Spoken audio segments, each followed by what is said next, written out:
Hello, Libras, and welcome to your June 2026 monthly horoscope. My name is Justina. Welcome to my channel. If you're a returning viewer, welcome back. All right, so here today we are going to look at what's happening in the month of June, and I'll tell you how the events of June may influence you on a deeper level. I follow Western astrology tropical zodiac, and these horoscopes are most accurate for your rising sign, also called the ascendant sign. However, you can also watch them for your moon sign or your sun sign if you wish, just to get a bigger picture and a wider perspective upon your life. All right, so we start with a beautiful energy happening on the 9th of June, and this is when Jupiter and Venus conjoin in Cancer at 25 degrees. All right, so here Cancer, that's your 10th house. So it's a really lovely energy to have in the 10th house because it could bring some good news, maybe a promotion for some. So have a look if you have any placements in Cancer at around 25 degrees. And this could definitely prompt something significant. But at the same time, this could be connected to some good feedback, positive feedback, an opportunity that emerges around this day that is connected to growth, getting closer to your goals or milestones, for example. This could also mean that there will be someone joining your organization, for example, maybe a new connection, a new friendship. So anything, generally, whatever happens on this day, it feels more natural. It feels more easy to achieve as well. So it's a really, really beautiful, genuine, warm energy that could bring that sense of fulfillment or some kind of recognition, good feedback. For example, helping you to see the light at the end of the tunnel. So really positive energy. Now, on the 15th, on the other hand, there's a new moon in Gemini happening here at 25 degrees, and that's on the 15th of June in your 9th house. So the 9th house is the house connected to, or the area of the birth chart connected to our beliefs, life philosophy, foreign travel, legal matters, astrology, careers connected to coaching, teaching, foreign travel, like flight assistant, for example, as well, a pilot, airplane pilot. So here, new beginnings, because new moons are connected to fresh and new energy.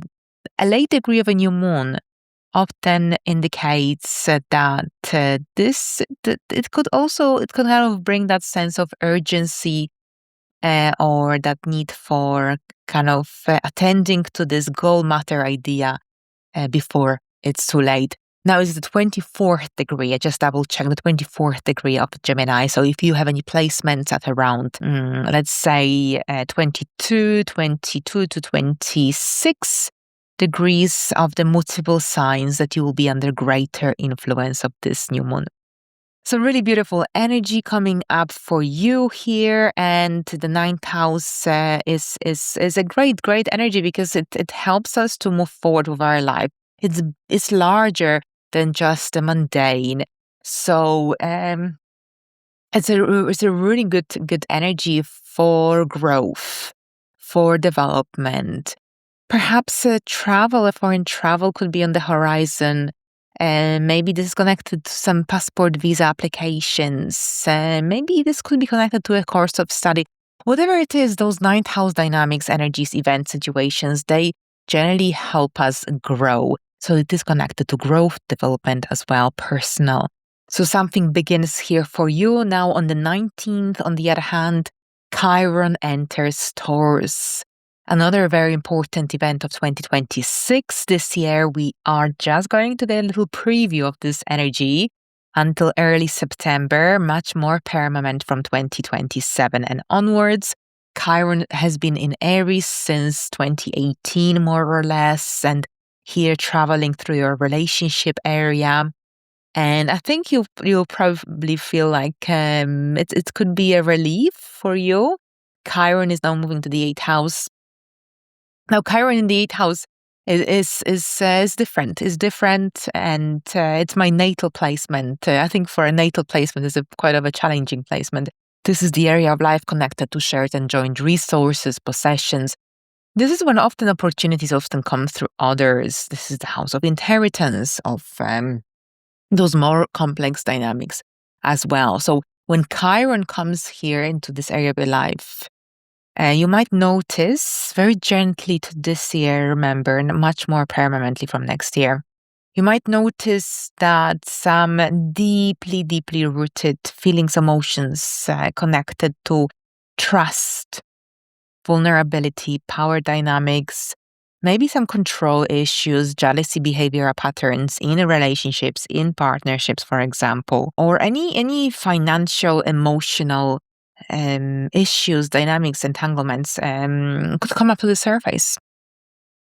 This is a major phase of healing those wounds, of healing those blockages, of healing those energies that are holding you back. So Chiron here brings this genuine transformation that can only fully occur if you go down deep into the rabbit hole and be honest with yourself.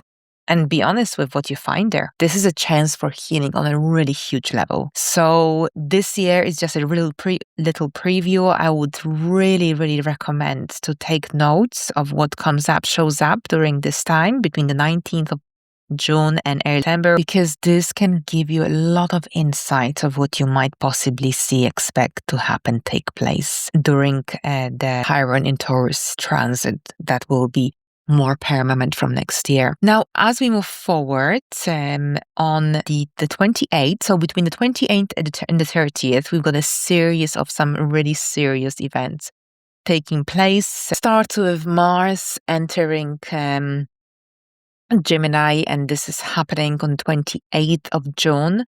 And Mars enters Gemini here, your 9th house, where we had the new moon on the 15th of June.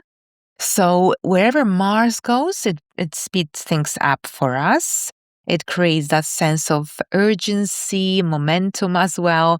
And this is happening in your area of life philosophy or belief system, and anything to do with intellectual energies overall. And of course, Mars will activate the energy of this new moon at the end of its transit. So it will be here throughout July, of course, and the initial phase of August. And here, any projects, goals, ideas connected to travel, legal matters, for example, studying, they gain a momentum during this time. Mars here gives you this amazing opportunity to move forward with any expansive goals, ideas, and it's good to see you engaging more substantially, more fully in some educational projects, for example.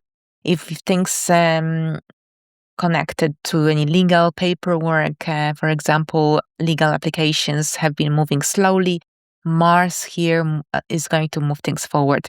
Now, bear in mind, because in the first 3 weeks of this transit, so the first two and a half weeks, the first 3 weeks, I would say, of July, this is when the ruler, the dispositor, if you will, of Gemini will be retrograde. So basically, the ruler of Gemini, yes, so that's Mercury.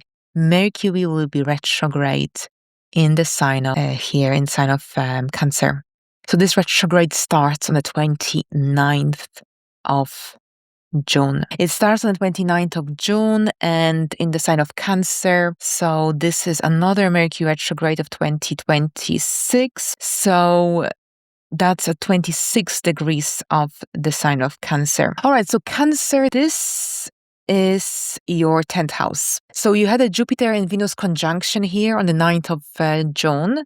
And that conjunction was the initiation of a new cycle between Venus and Jupiter. And I told you about how positively this energy could influence your career life, your outside world, public life. And here, after that, we have Mercury turning retrograde on June the 29th at 26 degrees of Cancer in your 10th house.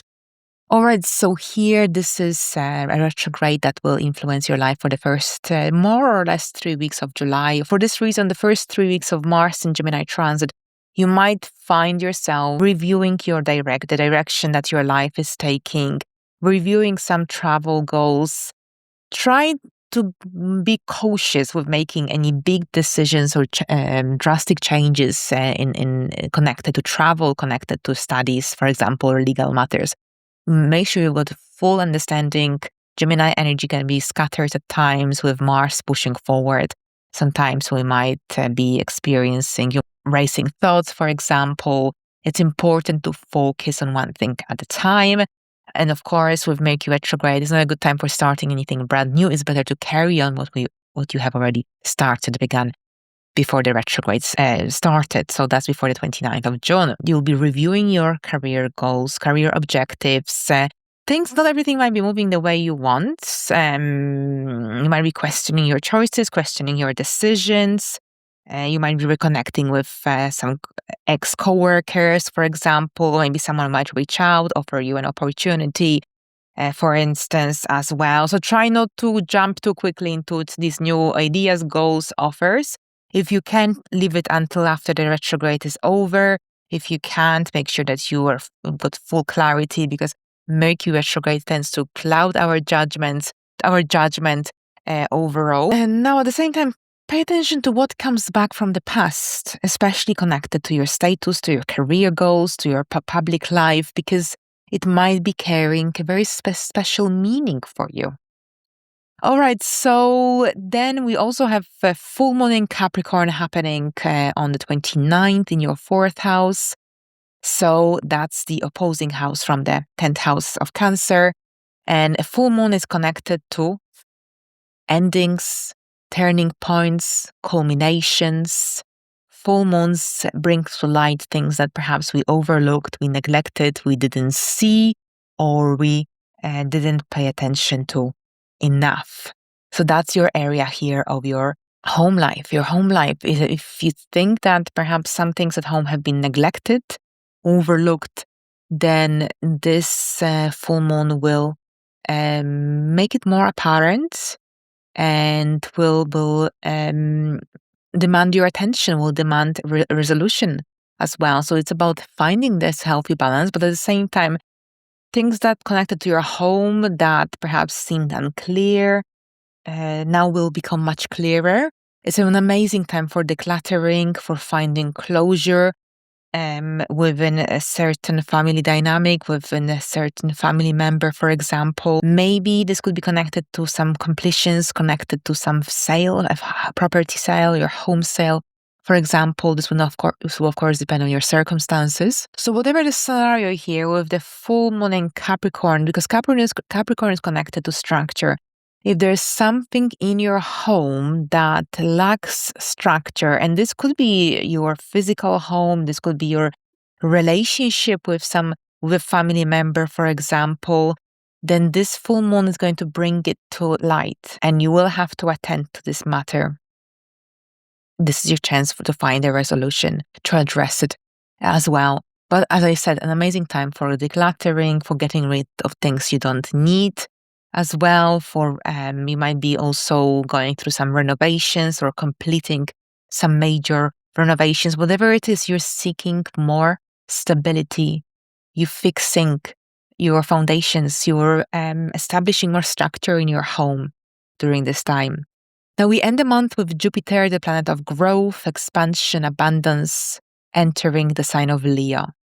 And that's on the 30th of June for 12 months. Jupiter in Leo in your 11th house. So here, the 11th house deals with your friendship, your network, your long-term dreams, goals for the future as well.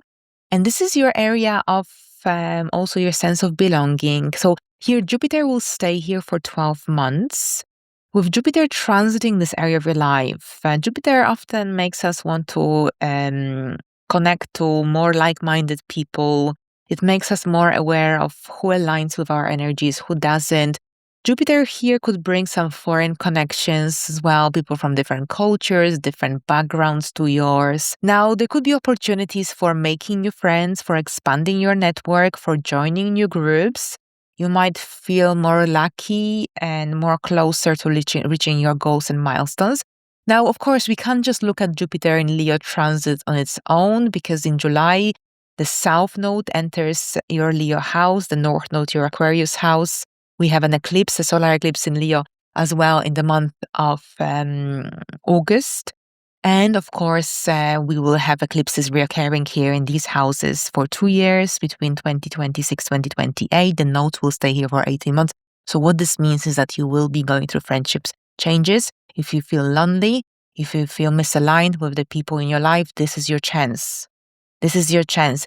When I'm still going through this cycle, it started in September 2024, and I met so many people.